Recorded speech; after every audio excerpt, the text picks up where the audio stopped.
Venugopal. I work for Trimax IT Infrastructure and Services Limited, and I am the head for the government and the enterprise verticals in terms of sales, pre-sales, and strategy. Tell us about the solutions which you have in India. Okay, so we are a very varied company. Okay, so if you look at the history of the company, though it's about 15 years old, we primarily started off from the government space. So Right. if you look at it in 2000, between 2007 and 9, we got into a number of partnerships. We were probably one of the first companies to get into a public-private partnership with ITI and set up the data center in Bangalore. Through a tender process which was done by BSNL, we became their managed network services partner, which actually was the stepping point for a lot of projects which we have done today.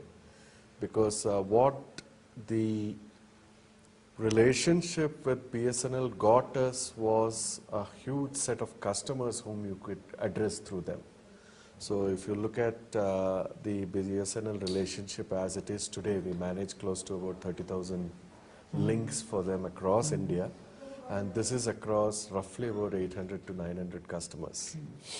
The second aspect of it is we were able to build up a very strong support structure across India. So we have support personnel operating across roughly about 700 locations across India today. And I think that's an unparalleled support structure, probably next to only the Wipros and the HCLs of India today. Tell us about the sectors wherein you are focusing on at the moment. Right. So if you look at the sectors, we are pretty strong in the transport sector. I would claim that Trimax is a leader in the transport sector. We have a number of implementations in terms of electronic ticketing, passenger reservation systems, vehicle tracking, smart card systems. So some of our bigger customers are customers like MSRTC, BEST in Bombay. We picked up a couple of recent orders in the last 2 years, which was Rajasthan State Road Transport, and we're currently implementing UP State Road Transport Corporation. We're also there in the cooperative banking space. We have about close to about 8 to 9 customers. And these are end-to-end solutions that we give along with our partners. So it's a cooperative banking solution plus the underlying infrastructure, the data centers that need to go in, plus the connectivity. So do you have any kind of initiatives for the rural sector in India? Yes, we do. If you look at the e-governance initiatives that's going on now, we are there in many projects. In fact, some of the projects are getting decided now. In fact, if you look at the e-district initiative or even the urban local body initiatives, or even if you look at some of the horizontal connectivity, which primarily goes down to the panchayat levels. We are working very closely with the likes of TCIL, BSNL, etc. to go ahead and implement those. In fact, not many people will know about it. We work very closely with Cisco on the Samudaya project. Now, the Samudaya project actually came up when Cisco decided to own a number of villages in the Karnataka area, the Raichur area, which was all drought hit roughly about 5 years back. And they have established a complete connectivity there, and they're providing telemedicine and rural health education through their systems there. And we work with Cisco there because we are the prime implementers and we support their networks. Right. And what are the major challenges and hurdles which you faced? If you look at the past 2 or 3 years, I think the challenges have come down considerably. I think the biggest one would have been the slowness and, of course, the lack of focus when it comes to the government sectors.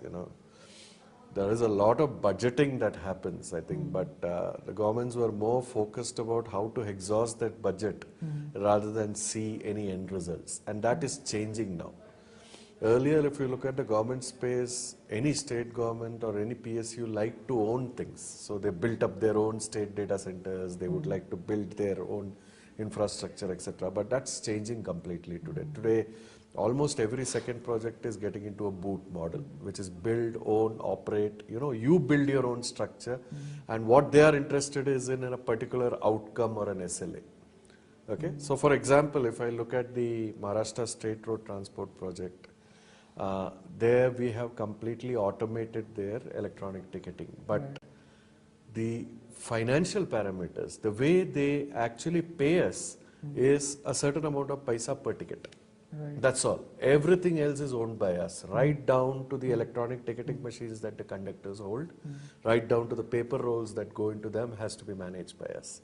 So this sort of an approach, what happens is you actually become, you become less of a vendor to somebody and more of a partner, because as that particular business grows, you also invest more.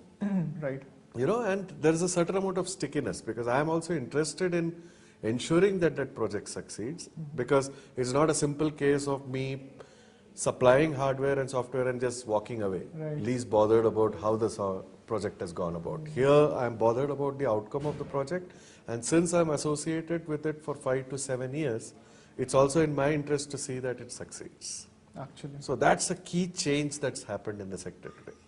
And what is your vision for 2014? So Any this new year, projects? yes, this year we are very focused. We are planning to concentrate only on probably 3 or 4 states where we see the maximum potential. Jammu and Kashmir is one of them.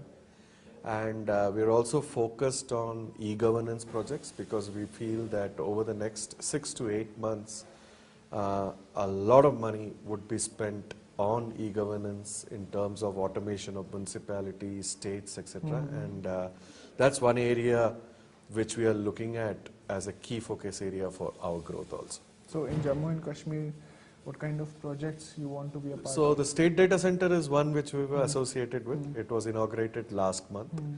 We are associated with them in terms of the state wide area network project. So we are one of the SIs who have bid for this. How has been the implementation of a state data center in Jammu? It has been fantastic. In fact, contrary to what we thought it would be one of the more difficult states to implement. It has actually gone about pretty smoothly. So no complaints. Okay. In fact, the e-district rollout is going to happen in Jammu and Kashmir. It will be probably the 3rd or the 4th state to come up with this project, and we are very, very keen to participate in that too. A lot of projects coming up here. And I think over the next 2 years we can see a lot of transformation happening in this state. In fact, we went ahead and even opened an office out here, Okay. so that we can tap this much more closely. Right. So any kind of expectations from the government support you require, and some kind of... That's always needed. It's not very easy to work in the government space, because each department, each individual in the government have their own personalities. It's not one entity as a whole, So I think what we expect from the government is keep up that pace that has happened now. Don't let go, because if you let go, it will be very difficult to come back to this level of implementations, this level of this level of speed, etc. So I think the main expectation is they would sustain this particular velocity or speed that they have brought in now, and let's hope for the best. Great. And how was your overall experience of this summit? Oh, it's just started. In fact, if you look at it, I think it has got off to a good start. I think what the Chief Minister said made a lot of sense. In fact, I think what the Cisco representative said also made a lot of sense. I think we should be ready to involve private enterprise into government projects, and I think private enterprises today are more than ready to do a proof of concept, assure the government that this particular solution works before the government needs to spend money on it. I think that should be encouraged. Thank you so much. Thanks a lot, It's being sir. a